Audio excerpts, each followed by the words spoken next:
ಹೀಗೆ ರಾಜ್ಯದಲ್ಲಿ ಕಾವೇರಿ ವಿಚಾರಕ್ಕೆ ಸಂಬಂಧಪಟ್ಟಂತೆ ಗದ್ದಲ ಗಲಾಟೆ ಪ್ರತಿಭಟನೆ ಹೋರಾಟ ಇವೆಲ್ಲವೂ ಕೂಡ ನಡೀತಾ ಇದೆ. ನೀರಿಗಾಗಿ ಕರ್ನಾಟಕ ಒಗ್ಗೂಡಿದೆ.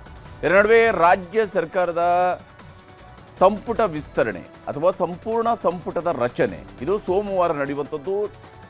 99% ಗ್ಯಾರಂಟಿ ಅಂತ ಹೇಳಿ ಮುಖ್ಯಮಂತ್ರಿಯವರು ಹೇಳಿದ್ದಾರೆ. 1% ಆಚೆ ಈಚೆ ಅನ್ನುವಂಥದ್ದು ಅವರು ಕೂಡ ಈಗಲೂ ಯೋಚನೆ ಮಾಡ್ತಾ ಇದ್ದಾರೆ. ರಾಜಭವನದಲ್ಲಿ ಇದಕ್ಕೆ ಸಂಬಂಧಪಟ್ಟಂತೆ ಲೋಕಭವನದಲ್ಲಿ ಪ್ರಮಾಣ ವಚನ ಸ್ವೀಕಾರ ಸಮಾರಂಭಕ್ಕೆ ಸಿದ್ಧತೆಗಳನ್ನು ಮಾಡಿಕೊಳ್ಳೋದಕ್ಕೆ ಖುದ್ದು ಮುಖ್ಯಮಂತ್ರಿಯವರೇ ಸೂಚನೆಯನ್ನು ಕೂಡ ಕೊಟ್ಟಿದ್ದಾರೆ. ಸಿಎಂ ಡಿ ಕೆ ಶಿವಕುಮಾರ್, ಮಾಜಿ ಸಿಎಂ ಸಿದ್ದರಾಮಯ್ಯ, ಕೆಪಿಸಿಸಿ ಅಧ್ಯಕ್ಷ BK ಹರಿಪ್ರಸಾದ್ ಅವರು 4 ದಿನಗಳ ಕಾಲ ದೆಹಲಿಗೆ ಹೋಗಿದ್ರು. ರಾಹುಲ್ ಗಾಂಧಿ, ಮಲ್ಲಿಕಾರ್ಜುನ ಖರ್ಗೆ ಅವರ ಕೈಗೆ ಪಟ್ಟಿ ಕೊಟ್ಟು ಬಂದಿದ್ದು. ಇವತ್ತು ಸಂಜೆ ಸಭೆ ನಡೆಸಿರುವಂತಹ ರಾಹುಲ್ ಗಾಂಧಿ ಸಂಪುಟ ವಿಸ್ತರಣೆಗೆ ಸೂಚನೆಯನ್ನು ಕೊಟ್ಟಿದ್ದಾರೆ. ಭಾನುವಾರ ರಾಜ್ಯ ನಾಯಕರ ಕೈಗೆ ಪಟ್ಟಿ ಕಳುಹಿಸಿಕೊಡುವುದಾಗಿ ಭರವಸೆಯನ್ನು ನೀಡಿದ್ದಾರೆ. ಡಿ.ಕೆ. ಶಿವಕುಮಾರ್ ಅವರ ಟೀಮ್ನಲ್ಲಿರುವ 13 ಸಚಿವರ ಜೊತೆಗೆ ಇನ್ನೂ 18 ಶಾಸಕರು ಸಚಿವರಾಗಿ ಪ್ರಮಾಣ ವಚನ ಸ್ವೀಕರಿಸುವಂಥದ್ದು ಕನ್ಫರ್ಮ್ ಆಗಿದೆ. ನ್ಯೂಸ್ 18ಗೆ ದೆಹಲಿ ಕಾಂಗ್ರೆಸ್ ಮೂಲಗಳಿಂದ ಈ ಒಂದು ಸಂಪುಟಕ್ಕೆ ಸೇರ್ಪಡೆಯಾಗುವಂತಹವರ ಪಟ್ಟಿಯೂ ಕೂಡ ಲಭಿಸಿದೆ. ಯಾರಿಗೆಲ್ಲ ಮಂತ್ರಿಗಿರಿ ಸಿಗುತ್ತೆ ಅನ್ನೋದನ್ನು ನಾವಿಲ್ಲಿ ಗಮನಿಸಬೇಕು.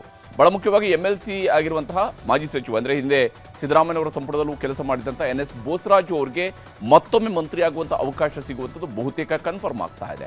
ಹಾಗೆಯೇ ಡಾಕ್ಟರ್ ಅಜಯ್ ಸಿಂಗ್, ಜೇವರ್ಗಿಯ ಶಾಸಕರು, ಧರ್ಮ್ ಸಿಂಗ್ ಅವರ ಪುತ್ರ, ಇವರು ಮೊದಲ ಬಾರಿಗೆ ಈ ಬಾರಿ ಸಚಿವರಾಗುವಂಥದ್ದು ಬಹುತೇಕ ನಿಶ್ಚಿತ ಅಂತ ಹೇಳಲಾಗ್ತಿದೆ.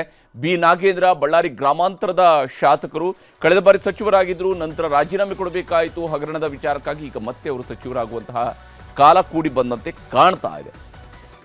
ಇಂಡಿ ಶಾಸಕರಾಗಿರುವಂತಹ ಯಶವಂತ ರಾಯಗೌಡ ಪಾಟೀಲ್ರು 2013ರಿಂದ ಶಾಸಕರಾಗಿ ಸತತವಾಗಿ ಆಯ್ಕೆಯಾಗಿ ಬರ್ತಾ ಇರುವಂಥವರು 3 ಬಾರಿ ಶಾಸಕರಾಗಿದ್ದಾರೆ. ಅವರು ಈ ಬಾರಿ ಮಂತ್ರಿಯಾಗುವಂಥ ಬಹುತೇಕ ಪಕ್ಕ.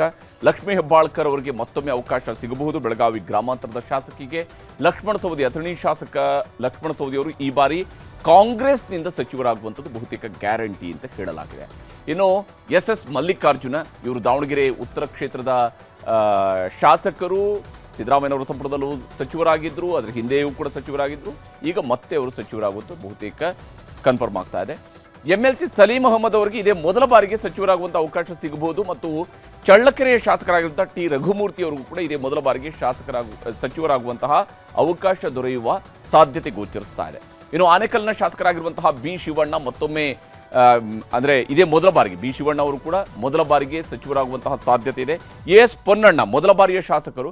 ಮೊದಲ ಬಾರಿಯ ಶಾಸಕರ ಕೋಟಾದಲ್ಲಿ AS ಪೊನ್ನಣ್ಣ ಅವರಿಗೆ, ವಿರಾಜಪೇಟೆ ಶಾಸಕರಿಗೆ ಈ ಬಾರಿ ಅವಕಾಶವನ್ನು ಪಕ್ಷ ಮಾಡಿಕೊಡುವಂತಹ ಸಾಧ್ಯತೆ ಇದೆ. ಹಾಗೂ ಬ್ಯಾಡಗಿ ಶಾಸಕರಾಗಿರುವಂತಹ ಕುರುಬ ಸಮುದಾಯದ ಹಿರಿಯ ನಾಯಕರಾಗಿರುವಂತಹ ಬಸವರಾಜ ಶಿವಣ್ಣನವರಿಗೂ ಕೂಡ ಮಂತ್ರಿ ಸ್ಥಾನ ಈ ಬಾರಿ ದೊರಕಬಹುದು. ಅವರು ಕೂಡ ಮಂತ್ರಿ ಸ್ಥಾನದ ಆಕಾಂಕ್ಷಿಯಾಗಿದ್ದಾರೆ. ಇನ್ನು ಕನಕಗಿರಿ ಶಾಸಕರಾಗಿರುವಂತಹ ಶಿವರಾಜ್ ತಂಗಡಗಿಯವರು ಮತ್ತೊಂದು ಬಾರಿ ಈಗ ಮುಂದುವರಿದ ಸರ್ಕಾರದಲ್ಲಿ ಮಂತ್ರಿಯಾಗುವಂಥದ್ದು ಬಹುತೇಕ ದಟ್ಟವಾಗಿದೆ. ಇನ್ನು ಇಬ್ಬರ ನಡುವೆ ಬಹಳ ಪೈಪೋಟಿ ಇರುವಂಥದ್ದು ಕೆಲವು ಪೊಸಿಷನ್ಗಳ ವಿಚಾರದಲ್ಲಿ ಗೋಚರಿಸ್ತಾ ಇದೆ. ವಿಶೇಷವಾಗಿ ಸಂತೋಷ್ ಲಾಡ್ ಮತ್ತು ಶ್ರೀನಿವಾಸ್ ಮಾನೆ ಇವರಿಬ್ಬರಲ್ಲಿ ಒಬ್ಬರಿಗೆ ಅವಕಾಶ ಸಿಗಬಹುದು. ಕಲಘಟಗಿ ಶಾಸಕರು ಅಥವಾ ಹನಗಲ್ ಶಾಸಕರು, ಇಬ್ಬರು ಕೂಡ ಮರಾಠ ಸಮುದಾಯದವರು. ಮರಾಠ ಸಮುದಾಯದಲ್ಲಿ ಇವರಿಬ್ಬರಲ್ಲಿ ಯಾರಿಗೆ ಅವಕಾಶ ಸಿಗುತ್ತೆ ಫೈನಲ್ ಆಗಬೇಕಾಗಿದೆ. ಬಹುತೇಕ ಅದನ್ನು ಇವತ್ತು, ನಾಳೆ ಅಥವಾ ನಾಡಿದ್ರಲ್ಲಿ ಫೈನಲ್ ಮಾಡ್ತಾರೆ. ಇನ್ನು ಜಮೀರ್ ಅಹಮದ್ ಖಾನ್ ಹಾಗೂ ರಿಜ್ವಾನ್ ಅರ್ಷದ್ ಚಾಮರಾಜಪೇಟೆ ಶಾಸಕರು ಮತ್ತು ಶಿವಾಜಿನಗರದ ಶಾಸಕರ ನಡುವೆಯೂ ಕೂಡ ಮುಸಲ್ಮಾನರ ಕೋಟಾದಲ್ಲಿ ಸಚಿವರಾಗುವುದಕ್ಕೆ ಬಹಳ ಪೈಪೋಟಿ ನಡೀತಾ ಇದೆ. ಇವರಿಬ್ಬರಲ್ಲಿ ಯಾರಿಗೆ ಅವಕಾಶ ಸಿಗುತ್ತೆ ಅನ್ನೋದನ್ನು ನೋಡಬೇಕಾಗಿದೆ. ಮುಖ್ಯಮಂತ್ರಿಯವರು ಸಂಪುಟ ವಿಸ್ತರಣೆ ವಿಚಾರದಲ್ಲಿ ಏನು ಹೇಳಿದ್ದಾರೆ ಅನ್ನೋದನ್ನು ತೋರಿಸ್ತೀನಿ. ಸಂಪುಟ ವಿಸ್ತರಣೆ ಸೋಮವಾರ ಇದೆ ಸರ್. 99%.